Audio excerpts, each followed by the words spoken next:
Good to go. 7 o'clock, we're going to call the meeting to order. It's customary pledge of allegiance. I pledge Allegiance to the flag of the United States of America and to the republic for which it stands, one nation, under God, indivisible, with liberty and justice for all. It's customary, begin the meeting with a moment of silence. At this time, if you can keep Representative Sullivan's family in your thoughts and prayers. I know her family needs them right now. And also Beth Stafford, who recently lost her mother. Yes, the school committee, Beth Stafford, former select person. We found out this evening her mother did pass, so please keep the Stafford family in your thoughts and prayers.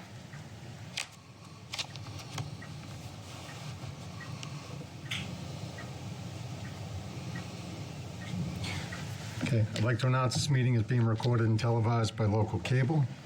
I'd seek a motion for approval of bill and payroll warrants. So moved. Second. All in favor? Aye. Unanimous. Seek a motion for acceptance of correspondence in the read file. So moved. Second. All in favor? Aye. Unanimous. Public forum, if anyone would like to speak about something that's not on the agenda. Okay. Seek a motion for approval of meeting minutes for open session January 10th, 2023. So moved. Second. All in favor? Aye. Unanimous. Seek a motion for approval of meeting minutes for open session January 12th, 2023. So moved. Second. All in favor? Aye. Unanimous. One abstention. Oh, one abstention. Okay. First up is a public meeting for the application of the garage to Eric Schneider to increase the number of vehicles for sale on the premises located at 849 Temple Street from 30 to 60 vehicles. Mr. Schneider, are you here? Come on up.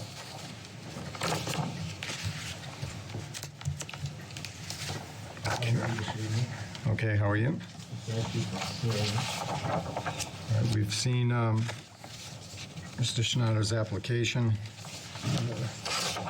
Any questions this time? Is there I don't see that we need anything else. I guess the only questions I have, Chair, is the increase in vehicles is doubled. Has the fire department looked at it to be able to see if, in fact, if they need to get a fire truck or an ambulance in the back of that lot, that there is entrance enough to do that? I believe they have. I think that's part of my special permit. Okay. And the building inspector has looked at it and Yes, sir. it's approved? I don't see any Objections or anything? objections in the packet. So I'd seek a motion to approve the increase in vehicles from 30 to 60. So moved. I'll second it. Any further discussion? And that includes the specific 6 things that they also proposed that he had. Subject to the requirements. Subject to the requirements, right? And I believe it'll be a new licensing fee, right, Frank? Right. Okay. So it's subject to listed requirements and licensing fee. We have a motion and a second. All in favor? Aye. Aye. Unanimous. Thank you.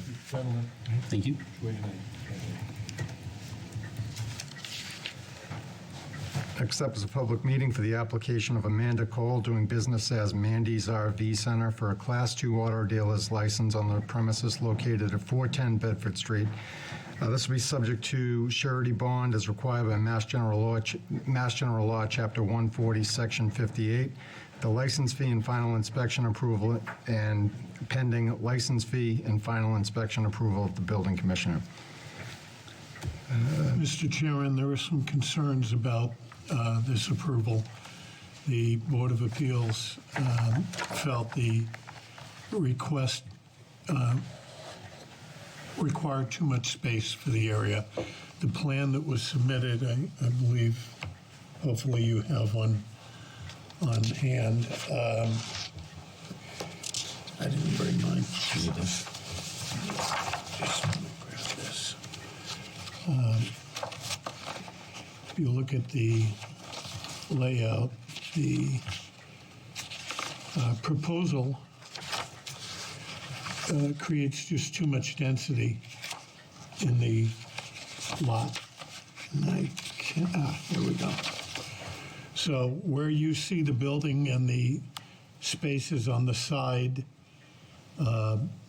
closest to Bedford Street, and then the spaces behind the building on the left side of the plan.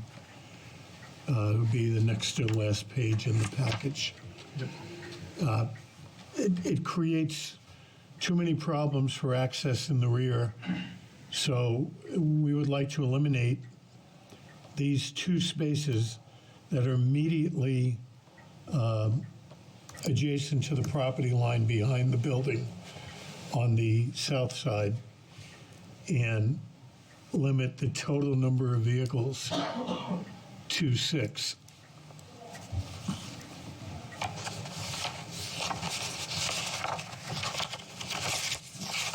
Okay. Would you be in agreement with that, Ms. Cole? When I went for the zoning, I'm not looking at the, I had a big giant site plan, but I gave that to Laurie because I only had 11 and away already. Is it this one? Yes, that's just a much smaller version. Right. It's not the one we But have. I know they had said that, that there could be 3 in the front that were, as long as they were under, it was 31 feet, I believe, Right. is on there. And then, the ones on the side, there's almost like where you drive out back. Yep. We weren't putting anything right there. And then the third spot is actually where we put the dumpster. And the problem with that is they don't want a dumpster in view from the street, so the space that you're looking at, which is on the south side of the rear of the lot, is where they want the dumpster placed. And you can't park a vehicle there and still have a dumpster there. It prevents access. It's a very small lot, and pulling We in, wouldn't block the dumpster. well, you would have to if you parked those vehicles back there. Well, I had put on the application, like I put up to 15, just in my mind, just thinking if sometimes you get, pop-ups or hybrids, something like that, and they're generally very small. I mean, they could be 10 feet or 12 feet. They're not 30 plus feet. So those you could park, kind of have them one in front of the other. And then also behind where the concrete, where it's paved, there's, a big grassy area. So I was taking that into account too. But odds are there would never be 15. I was just, that's why I said like up to, because I was just, Well- if we get a lot of big ones where, there's no way you're gonna fit that many, but, smaller ones, I think I had brought that up at the meeting as well, like we could put on, one in front of it. The board has to issue a specific number. They can't give you an up to, because the layout assumes where the spaces are. This is a very small lot. This is where that news store was, One next With the to, news, yeah. right next to Walgreens. Walgreens. And the lot just doesn't support that density. Well, like 10, if you had to pick a number. That's why I picked 6. The problem is, It's just, they're not all, but we've been through this before, and what happens is people start bringing vehicles onto the lot, and then the lot's crowded, we start getting complaints from the neighbors. Fire equipment can't get in when they need to because vehicles are going to be in the way.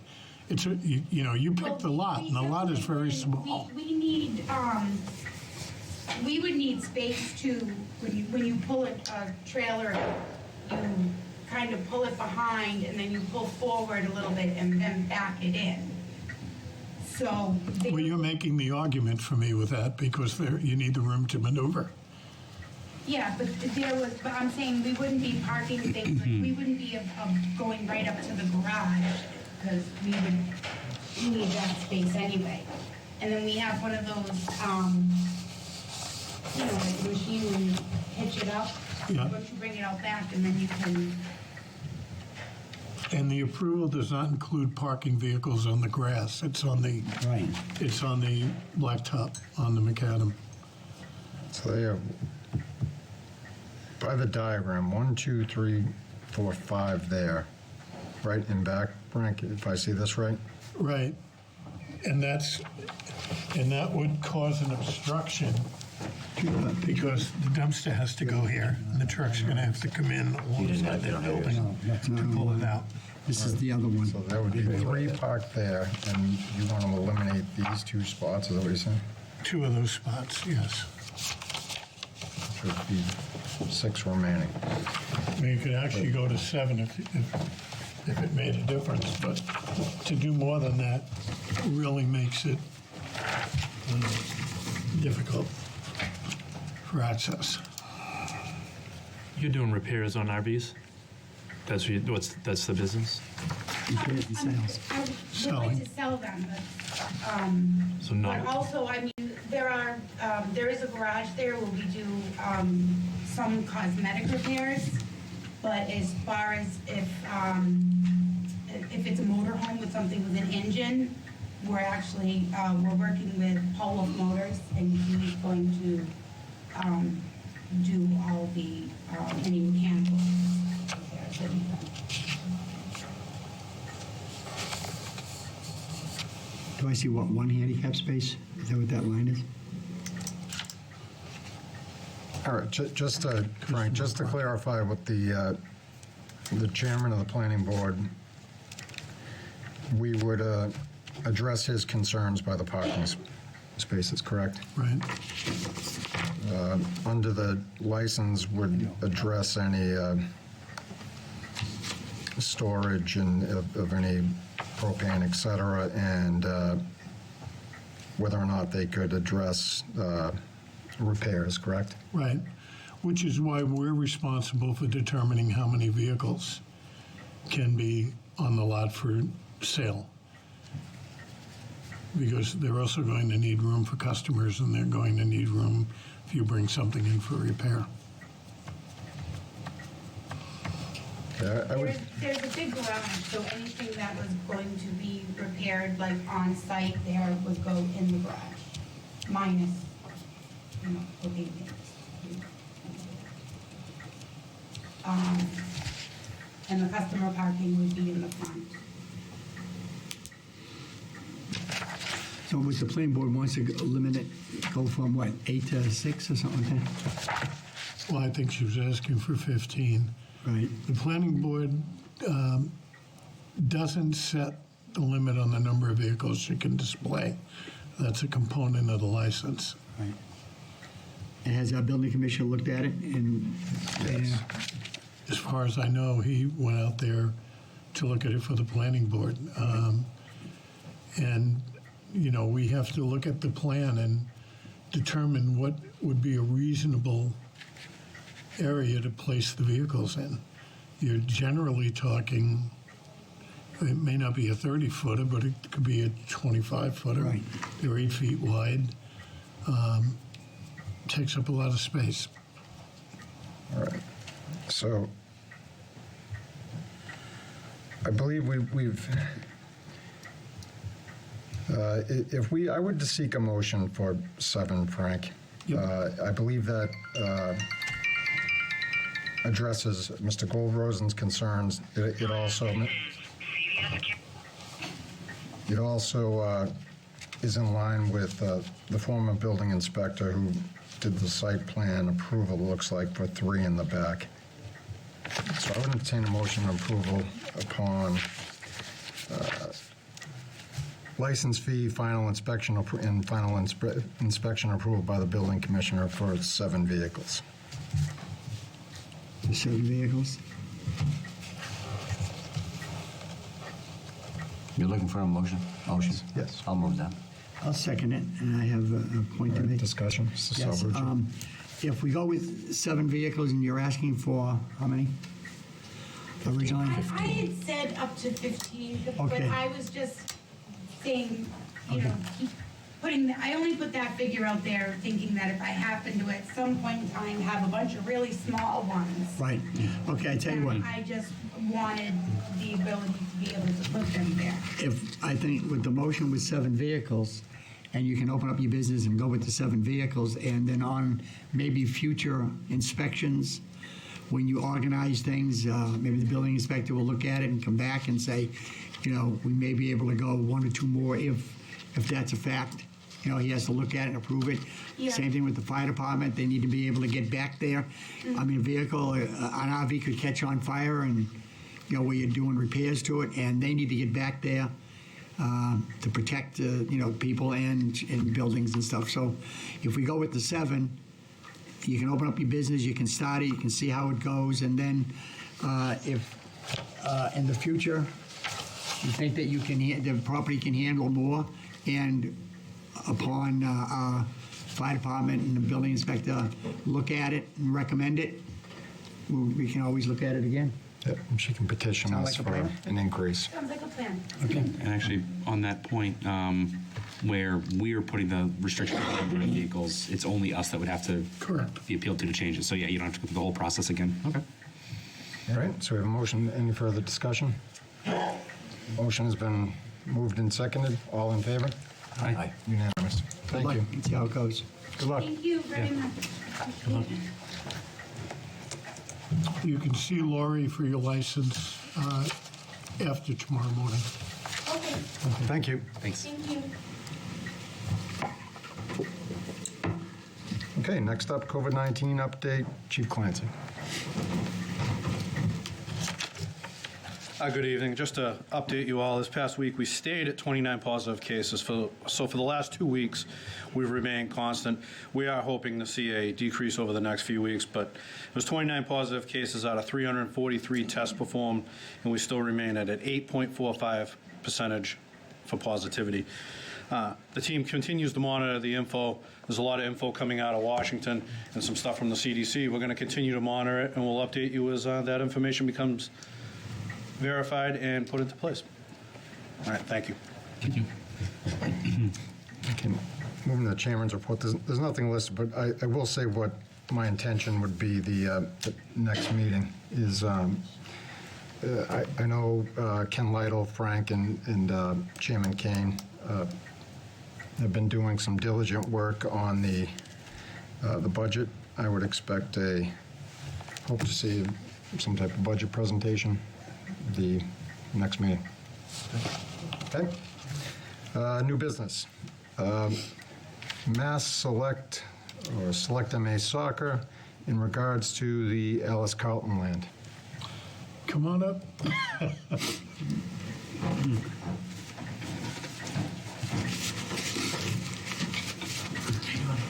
Wait, Frank, do you just want to give a... Yes, as we all know, and some people out there know, the town has been the holder and owner of land on Route 58, known as Camp Alice Carlton.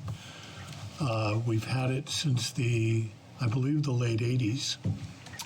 The land is placed, 7 acres are in Whitman, approximately 25 are in Rockland. It's essentially open space right now. And the gentlemen who are here tonight, Matt and,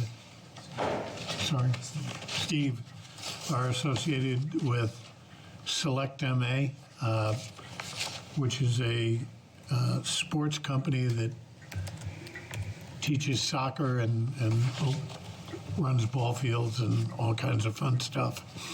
And they're interested in having access to some of that land, either through a long-term lease or purchase.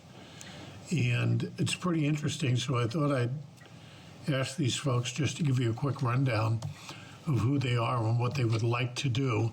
There is an outline of the potential use of the land that's in Rockland in your packet, which incorporates the majority, dare I say, all of the Rockland property.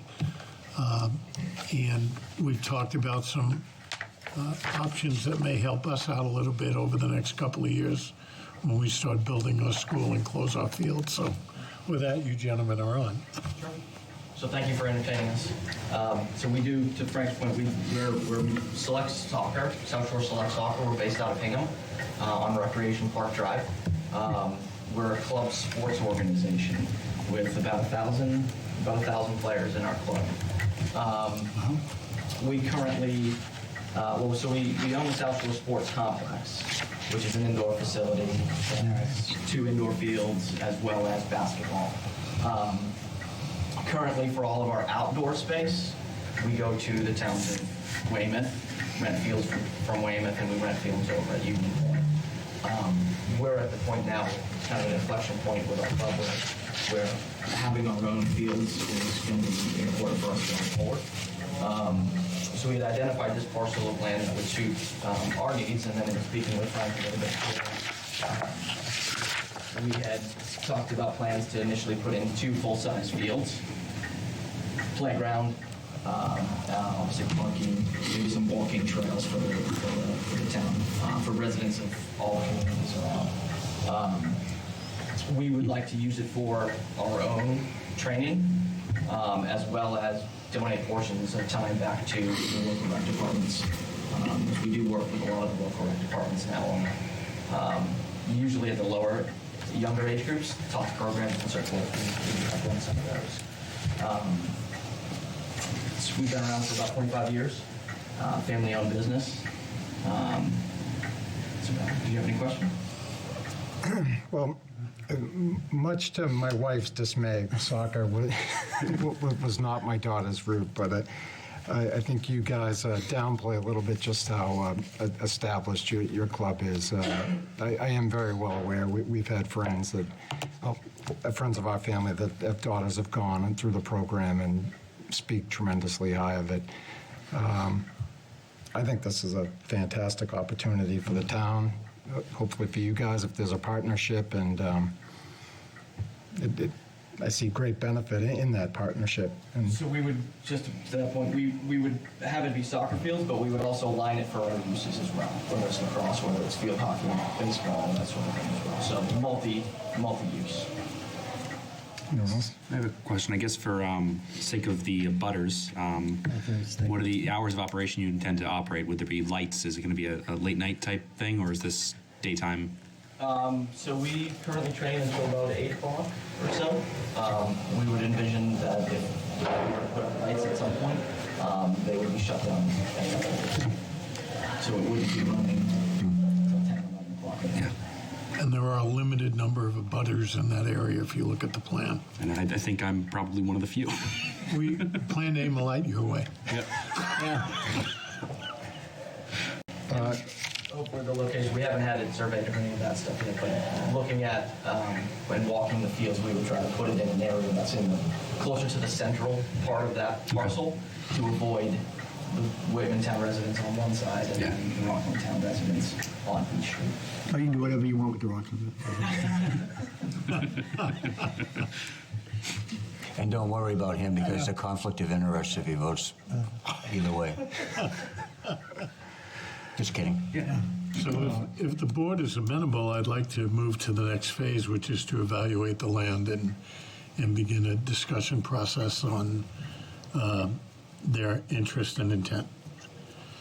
Just the chair of the Rockland Open Space Committee recently reached out to me about this land as well. I think they're developing stuff on the other side of Beach Street. I don't know, walking trails or something. Right. They invited me to their meeting next Monday. I intend to hear out what they are thinking, and maybe bring back maybe some trail recommendations or something back to you guys. I don't see us looking to develop any land in Rockland, so.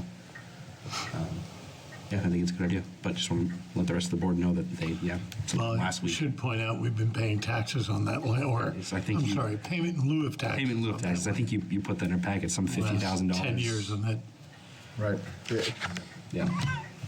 I think it's fantastic. So I would seek a motion to continue discussions and Begin property assessment evaluation. of property valuation. Yeah, so moved. I'll second that. All in favor? Aye. Unanimous. Thank you very much. Good luck. Thank you. Just kids can do, you know, it's. Good idea. Okay. Next item up, act to rescind the approval granted on January 10th, 2023 to Whitman Little League to conduct a toll booth fundraiser on June 10th, 2023 from 10 a.m. to 2 p.m. So moved. Second. Okay, we're just moving this to a different date, Yeah. correct? Okay. Need to vote? Been moved in second, all in favor? Aye. Unanimous. Next up will be act on the request of Whitman Little League to conduct a toll booth fundraiser on April 15th, 2023, from 10 a.m. to 2 p.m. So moved? Second. All in favor? Aye. Unanimous. Act to rescind the common vittler's license for the Waikiki House located at 680 Bedford Street, as they did not renew for 2023. So moved. Second. Discussion? Yeah, I would like to say they've been in business, what, 20-something years? 40, I think. Is it 40? Longer than And I that. want I've been to going thank for 20 them. years. My oldest was an infant when they Right, opened. I can remember us having twins, and the young lady that worked there owned it. Her and husband had twins, and I can remember the two boys riding around the parking lot on their bicycles. I just want to thank them for all those years of service, and for the town of Whitman, and I hope them have a great retirement. I believe I read on social media that they're retiring to spend more time with their grandchildren, but after 40 years, I think they've just, they've earned it. Yeah, Bear in mind, those were their children doing homework in those booths when they were. yeah. Yep. So, yes, it is with regret. I'll seek a motion to rescind that license. It's been moved and seconded. All in favor? Aye. Okay. Act to rescind the Class II auto dealer's license for Body Magic, Inc., located at 5 Franklin Street, as they did not renew for 2023. So moved. Second. With regret. Oh, they're still open doing repairs, but Yeah. they're not selling cars anymore. That's where I had my cars. Okay. All in favor? Aye. Unanimous. Okay. Act on the resignation of Chris DiOrio from the position of member of the Bylaw Study Committee effective January 12th, 2023. So moved. Second. Discussion. At this point, I did receive a letter, and this is only because I will read this because of what transpired on social media and the events that transpired after. Mr. DiOrio sent a letter to our attorney, Peter Sumners. It reads as this: "Suffice it to say, I am gobsmacked that the town of Whitman and the keeper of the seal would have chosen to waste valuable time, effort, and billable hours regarding a cookie that was admittedly produced, in your own words, lightheartedly. As my wife previously discussed with the keeper of the seal, and as was evident from the cookies themselves, they were not labeled or tagged or were not sold or otherwise utilized to promote a private business. They were brought to an official meeting as a gift of the town, as a gift. I'm also not sure that the essential elements of making out a violation of Chapter 35 are present here. While the use of the seal may not have been duly authorized, the keeper of the seal, it would appear from plain reading of the language of statute that the operative and essential phrase here would be determining that the use of the seal was done with intent to give such paper or article an official character which it does not possess. Is it the position of the keeper of the seal that these cookies were created in some way to be an official cookie of the town? Is it the position that my posting of an image of said cookie on Facebook as a profile picture wasn't somehow furthering this official cookie chimerical argument, or in some way turning my Facebook page into an official page for the town, especially given constraining the language of Section 35, requiring the seal's affixation to paper or article. This would seem quite absurd for a variety of reasons, especially since the town takes great pains to remind everyone that this is the alleged birthplace of the chocolate chip cookie. In any event, it would seem rather far-fetched to think that these cookies were crafted or with any intent other than given as a gift, and certainly not the intent required by this statute. Having said the above, in an effort to put this rank waste of town resources to rest, I've removed the offending illegal cookie image from my Facebook profile page. I hope your client is satisfied. Please also accept the letter of resignation from the Bylaw Study Committee for the town of Whitman.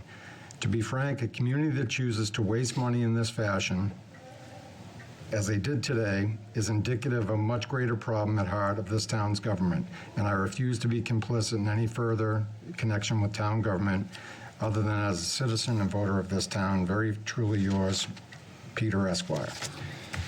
I think we've all made some jokes and lighthearted jokes over this cookie. It took on a life of its own. Unfortunately, I would best sum it up as our town administrator did, an official statement that it was an overreaction by the keeper of the seal, our town clerk. I think a far better manner and path could have been done to deal with this cookie issue. With that being said, upon the motion to accept this resignation, I would hope that we close the bakery and we sweep the crumbs up and we don't have to talk about this cookie again. That's metaphorically speaking, right? Yes. So that being said, motion to accept the resignation of I'll Mr. make that Dewar. motion with regret for losing a member of our bylaw study committee. Do we have a second? Second. Any further discussion?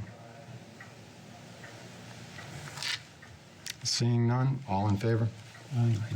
Unanimous. Okay, act on disposal of obsolete safety vests. Frank? Yes, Mr. Chairman, the fire chief has been in contact with the Mass Fire training facility. We have vests, ballistic vests, that are no longer, they're expired. Apparently they have an expiration date, and it is considered unwise to use them for the purpose for which they're intended beyond that expiration date. And as opposed to simply disposing of them,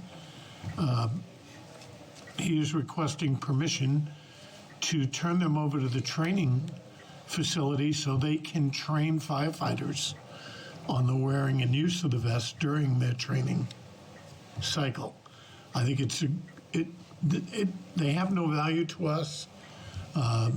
Rather than send them to a landfill, I'd like to see them used for some appropriate purpose. And Chief Clancy has received a letter both requesting and acknowledging, and we have to work a little bit on the language, but I'd like your vote to turn those vests over to the firefighting academy. I'll make that motion. Second. Okay, discussion? Yeah, I do. Chief, those vests were originally purchased in case firefighters had to go into like a mall or something and there was a possible armed person in there and for protection. I believe that's why we bought them. Vests were originally purchased for hostile events, Right. running the whole gauntlet. Are we going to replace them with newer We already ones? have. Okay. These are the vests that we replaced at the last town meeting when the police chief and I replaced our vests together. These will be going to the mass fire training. And we're in Bridgewater? They're going to go to DFS and General Department of Fire Services. And I thought it was a great idea in the fact that they reached out to us and now the people can train in them. Yep. And they can get the feel of them and they can get the use of them with no opportunity for those to actually be used in that event. And that was our big disclaimer with them. Outstanding idea. Great. Okay, the motion and second. Seeing no further, seeing no further discussion, all in favor? Aye. Aye. Unanimous. Set February meeting schedule. Any suggestions? Let's see. Look at the calendar.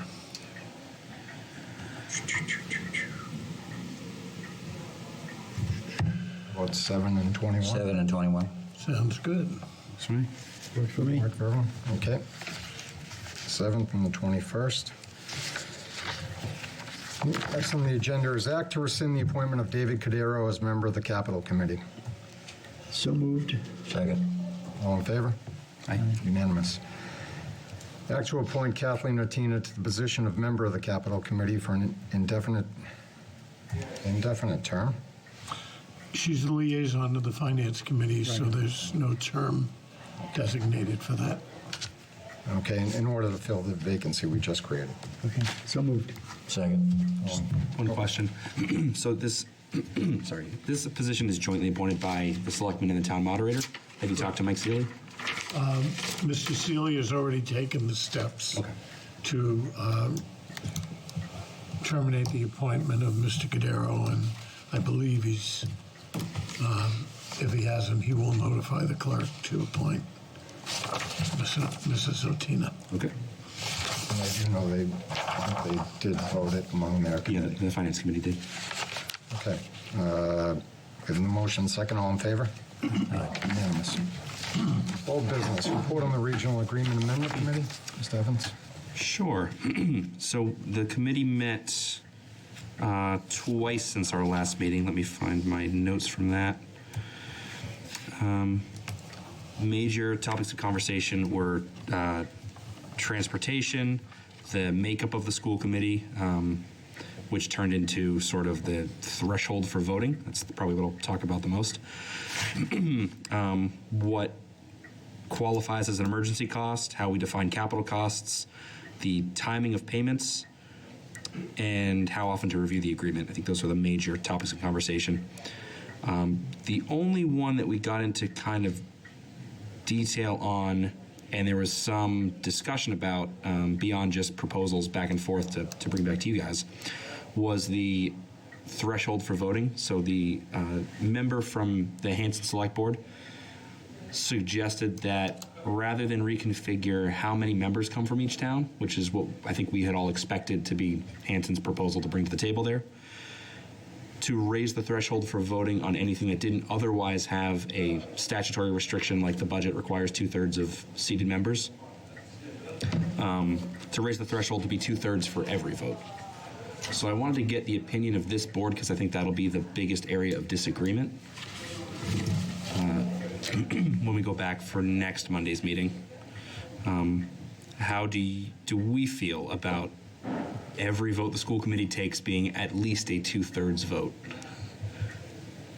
And that would be 7, correct? That they would need 7 to pass every vote? Well, so it would be, if all members are present, it would be 7.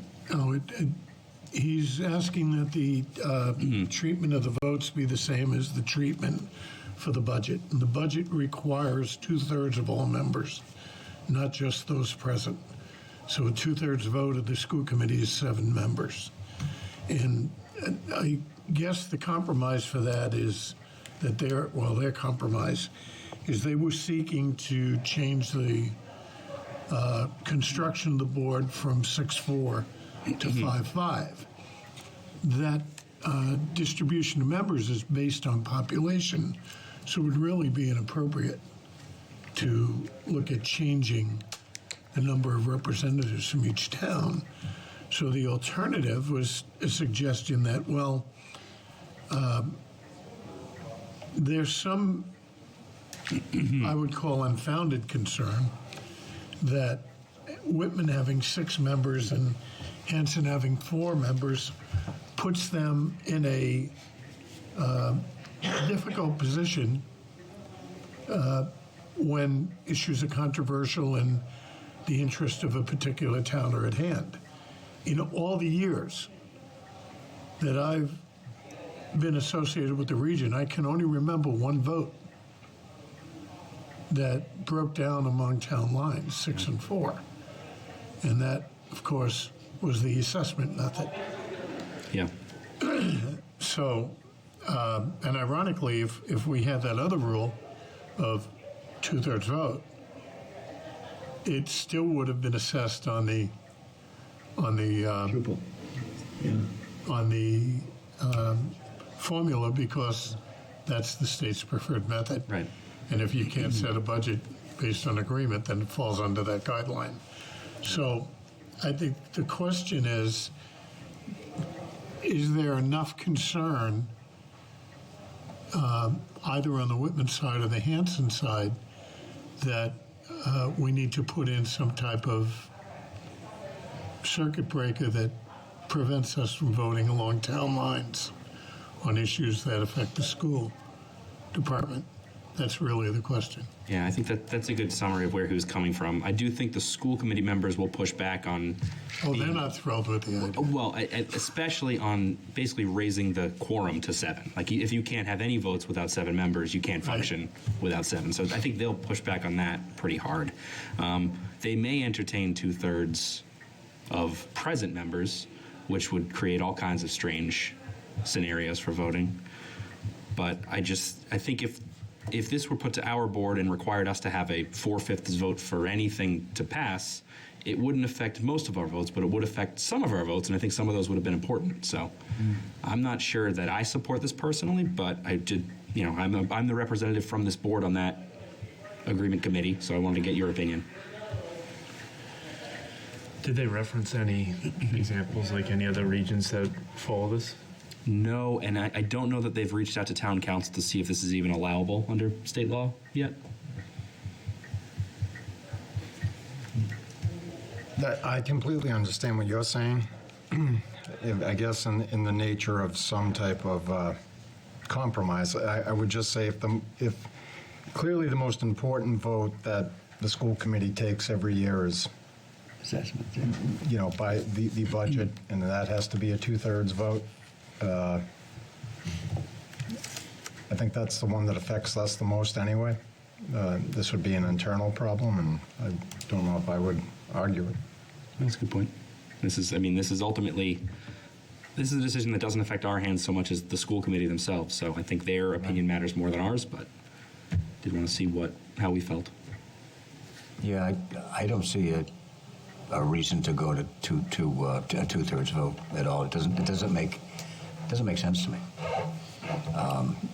So leaving it the way it is does. It's been 6-4 forever, and as Frank says, it's really never been a time that I can recall when Hanson was disadvantaged by having 4 members versus 6. Never. I think for as long as I've been involved, Hanson's had the chair. Yes, they have. Actually, they did mention that reorganizing was a time when the 2/3 threshold would definitely come into play, because at least the last few years there's been contested votes for chair, treasurer. Now, do you have reports for us on those other issues? Do you have? I can give a brief summary. So on transportation, it was one that I brought up. The suggestion was to treat all assessment methods for transportation on the mileage method. So a little in the weeds, but last year we changed how non-mandated busing was assessed from counting the number of students traveling to school in each area and dividing the cost among, student share, to treating it on a mileage basis, because the cost of fuel being the largest cost of busing, mileage is really what's driving that cost. So DESI believed it. Both towns got a lot more money, or the district got a lot more money reimbursed. Both towns' assessments were decreased because of that. My suggestion was that mandated busing be treated the same as non-mandated busing, which is the same way that they would be the same way they assess the towns and request reimbursement. So we use one formula across the board for busing. This would make it, in my mind, less likely that DESI says, hey, you're doing this 2 different ways, pay more money using the way you're assessing the towns. Would also be, it puts more of the emphasis on handling transportation back on the district, and we would stop separately assessing non-mandated busing. It would just be Whitman students are bused this many miles, this is Whitman's bill, and the district requests a reimbursement for whatever share of that is reimbursable. It should simplify the process. Would it relieve the town of Whitman from having an article on the town meeting to finance non-mandated Certainly busing? would. It would. And it would take that decision that should not, in my opinion, shouldn't be the town of Whitman's decision, back to the school committee, which is in charge of Transportation. busing policy, transportation. Right. I have a question to that. And just to piggyback on that, in the meetings that I was in with Desi, it also, they were very clear, and I believe Mr. Galvin was in those too, so correct me if I get this wrong. Their comments were, a town shouldn't be telling you who you can bus. Right. That's a school committee. So they also feel the same way, I think, that, well, from what you're saying, that this really should not be on the town floor if certain kids are getting bused and some kids aren't, so. Okay, question I have. Real quick, one other point that was brought up, that I brought up last night, actually, at the meeting, I made a public comment on it, that there was discussion at that meeting about the towns having different policies on how they handle non-mandated busing. Whitman has crossing guards, Whitman has more sidewalks, Hanson doesn't. If you assess it via the mileage method, and basically Hanson pays for Hanson miles and Whitman pays for Whitman miles, it would be okay to have different policies for non-mandated busing. If Hanson wanted to bus every single student within there, they could do that because it's their miles. They'll pay for it. And Whitman can still maintain the way we're doing it. If Hanson wanted to, they're complaining now about how long the bus rides are. If they wanted to do something about that, they could do that. And it's Hanson miles, and they would pay for it and wouldn't affect us. So I think that's an important part of it, too. I have one question. Say the school comes in with an assessment and our town does not agree with it. And they say, well, then if we have to cut a budget, we'll cut non-mandated busing for Whitman out of our budget. So they're holding us hostage. You cannot do that, Dan. So the school They committee... tried it once before, a long time ago. Listen to The this. school committee could decide to do that, but that is the decision of the school committees, that we could not then separately go and pay for non-mandated busing because it's their decision. The town, this is kind of where Desi pushed back on us in the past, the town shouldn't be getting involved in transportation decisions of the district. Right, but the state for mandated busing. Now, does the state have, what's the state mileage for non-mandated busing? I believe it's 1.5 miles. Yeah. And we're going. The point to be made, though, is that Desi has come out and said the towns don't have the authority to tell the region how to bus. Yeah. And as long as we're a member of the region, we're subject to the transportation policies that the region sets. And I think that if you look at the assessment method for transportation, it works out its own way because it gives us more reimbursement, by the way, because it's not based on student, it's based on miles. Right. Now, it also, and that's the part I think Hanson might have a little angst about, because certainly there'll be more miles driven in Hanson than in Whitman. But as far as our decision to involve our town preferences in transportation, they're going to be subject to whatever the region says. Right, but what I don't want to happen is that if kids are being bused a mile away, right, non-mandated busing, and the state says, well, that's up to you because we're only reimbursing up to 1.5 miles away. So the townspeople are the ones that say, well, we wanted a mile. And if the schools can't afford it or we can't afford it and they cut that part of the budget to draw back a couple of $100,000 for not busing it, the town has no say, saying, look, we want our students a mile. This was an argument that they had, what, 20-something years ago? Yeah, but Dan, was it's it? the same. It would be the same if the school says we're going to cut, Spanish from the middle schools, like they did in the past. Got what? It's cut foreign language from the middle schools when they had to cut back. The town really shouldn't have a say over educational policy. It's there. We elect a school committee to make those decisions, and if they have to cut the budget, they decide where to cut it. Okay, we'll see what happens. I mean, it really, Desi was very clear about their position, so and the way we do it, yes, we vote on it, but you're actually funding a line in their budget. Yeah. So that's the other confusion. Well, that's the issue with DESI. Our only option is to say yes or no to their On the budget, not bottom how to line, spend the it. bottom Right. line, yeah. Okay. All right, and then the other couple of things, capital costs, because our definition differs from, the district still uses $5,000, which they agreed to in the 90s. We, in 2021, upped our definition of capital to $20,000. I think it's more reasonable today.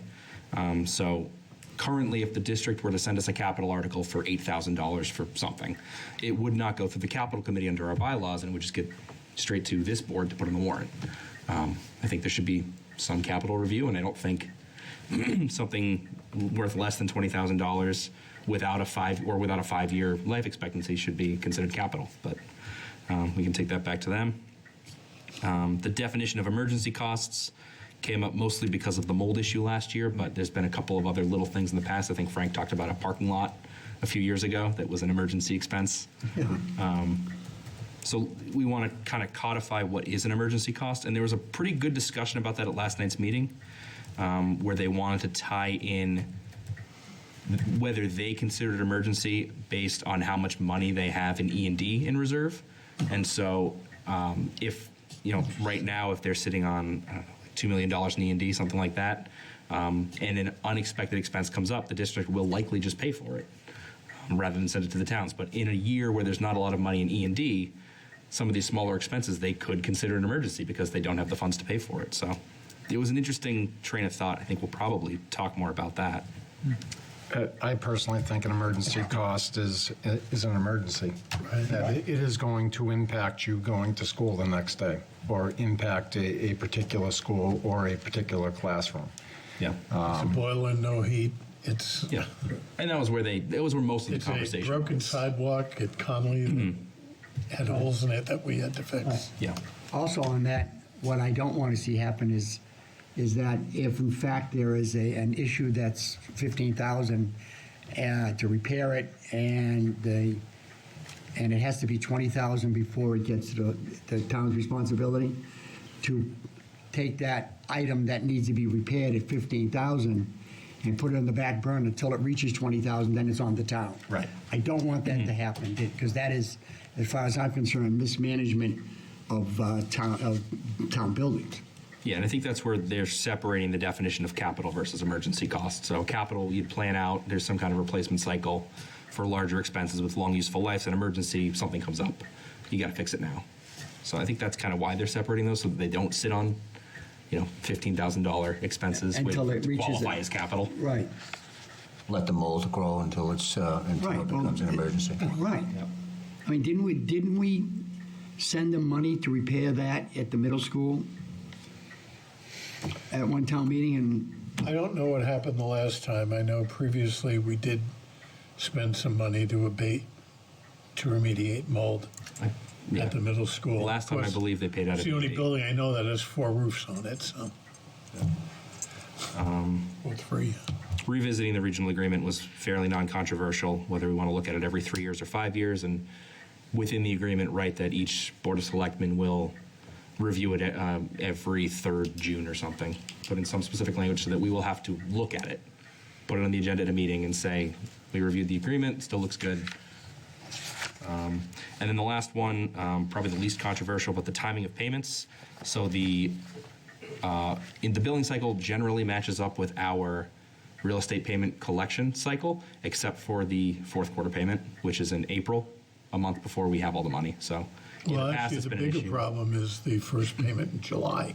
Oh, really? Yeah, because we have to pay it before we begin receiving revenue for the fiscal year. And there has been some willingness in the past on their part to look at that. And Okay, well, so we've put timing of payments on the agenda. Something that I think Mr. Hickey suggested was it doesn't necessarily have to be 25% in every quarter. You can do 30, 30, 30, and 10 if we want to shift money around. So something to consider there. But again, it was mostly just to make it easier on each town's treasurer collector. But I'll stop. About the regional agreement, I think DESI actually has a standard of when the agreement should be looked at, and they say 5 years, so I don't know why we'd move off of that and just really incur a cost, because it will be a cost and time probably to the attorney to redo it, and just not to rehash all this again, but I do think that the 2/3 voting issue is going to be a I think it's gonna be stickler the biggest for you, conversation. and Yeah. I heard a couple different opinions up here, so if we can, you are not In favor of the not in 2/3? favor. No. Ms. Salvucci, I was kind of, I don't see an issue with it. I think if it's important to Hanson, and it's not that much of an issue for us, and it's a way that we can compromise a bit, then it might be in our best interest to really consider it. Okay. I don't really think it gains anything, so You have your, yeah. you have your consensus then. There we go. All right. Okay, interim town administrator, that was it for that. Interim town administrator's report, increase in utility costs. yeah, I just want to comment because there have been a lot of comments made about the huge increase in utility costs in the last 30 days. The town of Whitman belongs to a reseller, Constellation Energy, and we do get decent rates for our electricity, but more importantly, a few years ago, we entered into an agreement for net metering credits.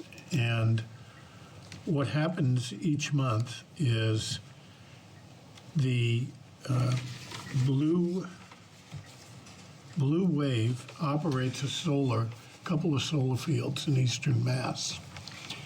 And they get significant credits from the state and federal government for generating solar power. They couldn't use them all. We're not taxed, so we can't take advantage of tax benefits. So instead, we entered into a net metering agreement where the Blue Wave folks give us 100% of the tax credits, and then we give them back 78%.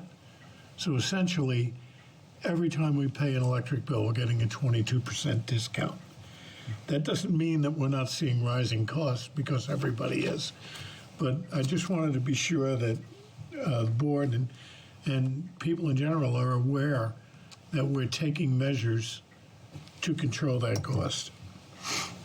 Justin and I have been talking about a municipal aggregation, and Justin is very interested in energy management. I actually attended the So, presentation that the MMA had over the weekend on municipal aggregation. So yeah, so we're hoping that in sufficient time, our new town administrator will be able to bring that home. We can start working on it, but there's no way it's going to get done in a month. yeah, that process actually, it takes a vote of town meeting to initiate and likely a vote of town meeting to end. So there's probably a full year to present it to the DPU and at least 3 to 6 months for them to approve it. So we're looking at. So I just wanted to clear the air on that. There's one other thing I would ask. Typically in January, we set a date to close the annual town meeting warrant.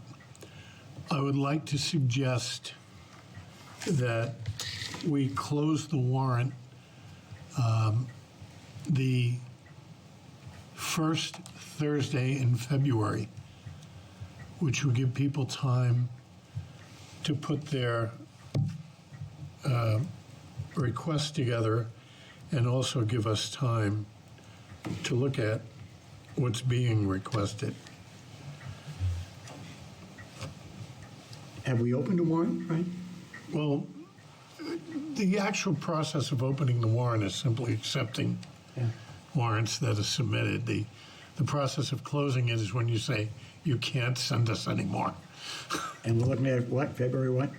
That'll be February 7th. Oh, first Thursday, February 9th. Yep. First Thursday in February? That's the second. Then I'd like to make it the second Thursday. I looked at the Okay. calendar wrong.